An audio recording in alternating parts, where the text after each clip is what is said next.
Le verset 24 met en évidence la nature des oppressions démoniaques, l'assaut de l'ennemi.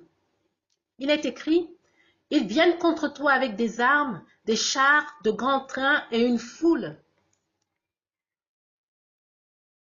de peuple. Ils t'environnent de toutes parts avec des pavois, des boucliers, des casques. Je remets entre leurs mains le jugement. Ils te jugeront à leur façon. » Au verset 25, l'Éternel Dieu dit, « Ils te couperont le nez et les oreilles. » Peuple de Dieu, lorsque le cœur du Seigneur se détache, cela veut dire qu'il s'éloigne.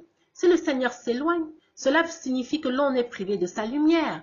Et si l'on est privé de sa lumière, cela veut dire que l'on marche dans les ténèbres. Et si l'on marche dans les ténèbres, cela veut dire que l'on est devenu aveugle spirituellement. S'agissant de « ils te couperont le nez », il est écrit au verset 41, « Tu t'es assise sur un lit magnifique devant lequel était dressée une table et où tu as placé mon parfum et mon huile de senteur. » Couper le nez traduit la perte de la présence et de l'onction divine. Les oreilles seront coupées parce qu'elles auront refusé d'entendre la parole du Seigneur. Si les oreilles spirituelles sont enlevées, cela veut dire que l'on ne peut plus rien entendre et recevoir de Dieu. L'on est devenu sourd spirituellement. Peuple de Dieu, autour de nous, nous avons des pauvres, des riches, des aveugles, des sourds et des muets. Dieu a permis cela afin que nous puissions voir de nos yeux et comprendre ce que cela signifie. Ceci rend témoignage de ce que symbolise la pauvreté, la richesse, l'aveuglement, la surdité et la mutité. Aussi autour de nous se trouvent des personnes qui portent le châtiment de certains péchés qu'elles ont commis. Et souvent ces péchés sont en général des péchés que nous commettons aussi. Donc il y a des personnes qui à l'immédiat portent le châtiment d'un péché que nous avons l'habitude de commettre. Le Seigneur utilise ce châtiment pour rendre témoignage à tous ceux qui commettent ce péché ou qui ont l'intention de le commettre, qu'ils doivent l'abandonner.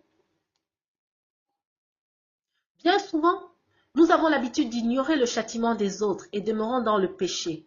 Si en effet le châtiment ne tombe pas sur nous alors que nous sommes encore en vie sur cette terre, nous porterons le châtiment de nos péchés dans le lac de feu avec des cris et des grincements de dents. Que cela ne soit pas notre partage au nom puissant de Jésus-Christ. Que le Saint-Esprit du Dieu vivant nous conduise sur le chemin étroit et resserré qui mène à la vie au nom puissant de Jésus-Christ. Amen. Peuple de Dieu, quel que soit le péché qu'un enfant de Dieu puisse commettre, le diable ne peut pas le toucher sans l'accord du Seigneur. Ce fut le cas de Job. Selon les cas, le Seigneur peut définir le type de sanction à appliquer à chacun de ses enfants qui persistent dans la rébellion et la désobéissance. Mais quand le cœur du Seigneur se détache complètement de son enfant et que sa jalousie fait rage, il livre l'enfant à l'ennemi pour qu'il en fasse ce que bon lui semble. Et nous savons que l'ennemi prend malin plaisir à voler, égorger et détruire. Peuple de Dieu, il y a des enfants de Dieu à qui l'on demande de renoncer aux choses du monde, qui ne le veulent pas parce qu'ils voient que quel que soit ce qu'ils font, ils sont toujours bénis comme au premier jour, voire encore plus bénis.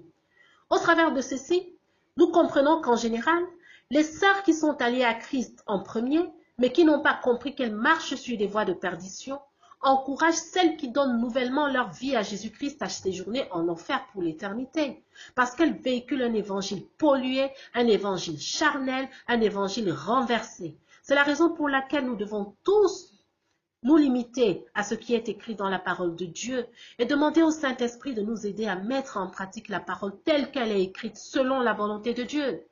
Amen. Le 28 juillet 2016, j'eus un songe. Ma mère et moi organisions une élégante réception à laquelle devaient prendre part beaucoup de personnes. Les convives commencèrent à arriver alors que nous étions encore affairés à ce que tout soit prêt à les accueillir.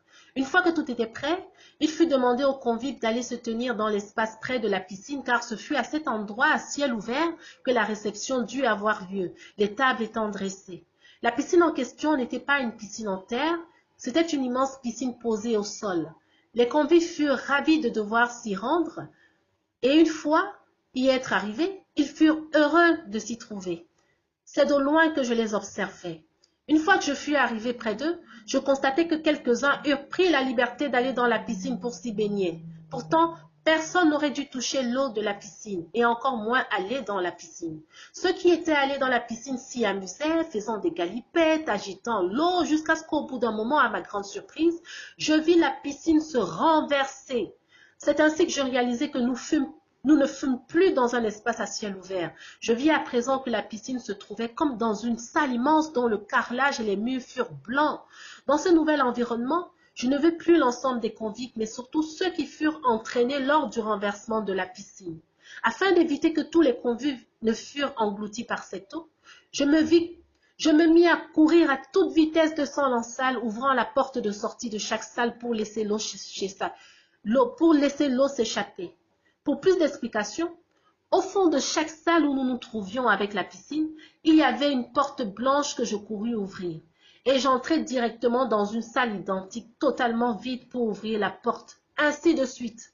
Je sortis de ce songe pendant que je courais, ouvrant les portes.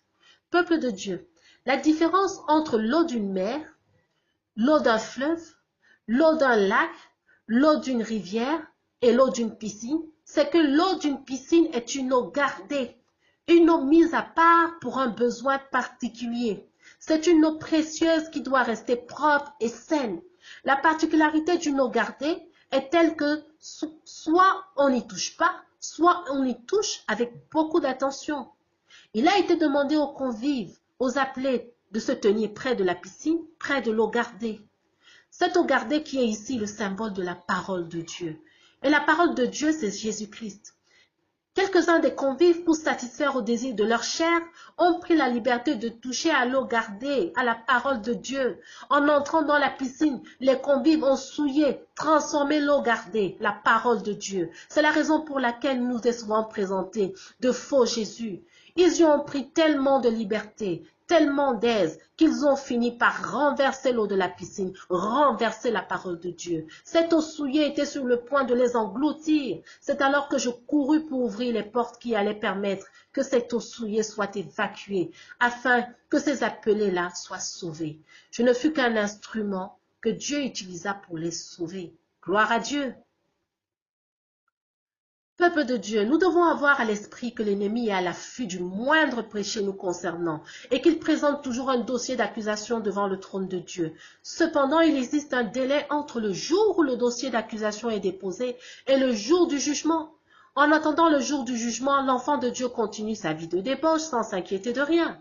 Toutefois, Dieu lui envoie des avertissements de se repentir. Et le jour où Dieu rend son jugement, s'il a été établi que les avertissements ont été ignorés, le jugement de colère de Dieu sera de livrer l'enfant de Dieu à Satan pour le détruire.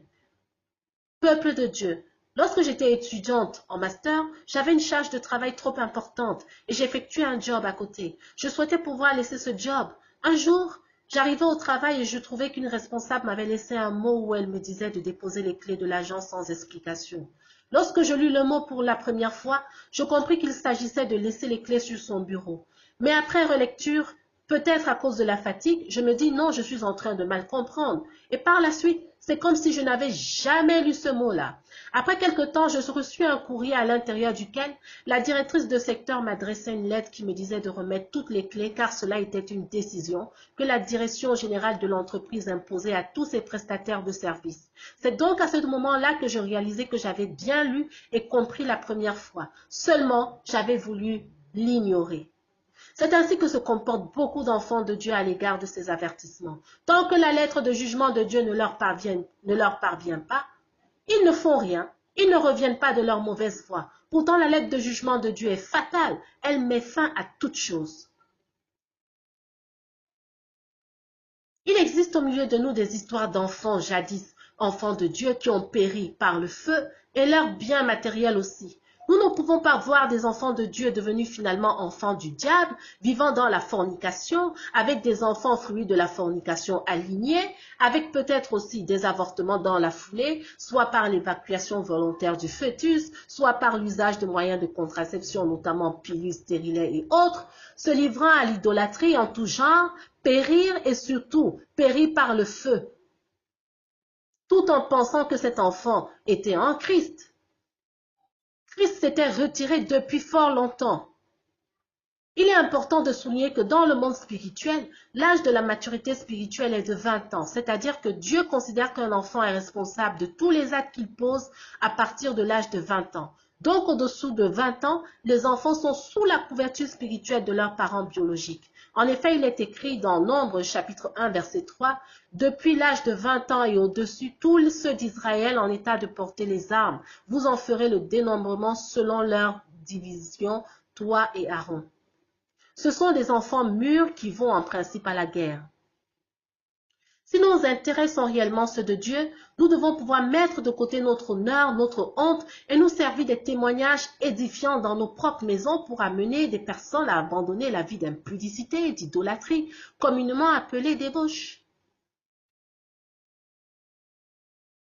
Dieu a besoin d'utiliser nos corps pour manifester sa gloire. La juridiction de la terre a été donnée à l'homme avec le corps approprié pour y opérer et pour opérer lui-même dans cette juridiction. Amen.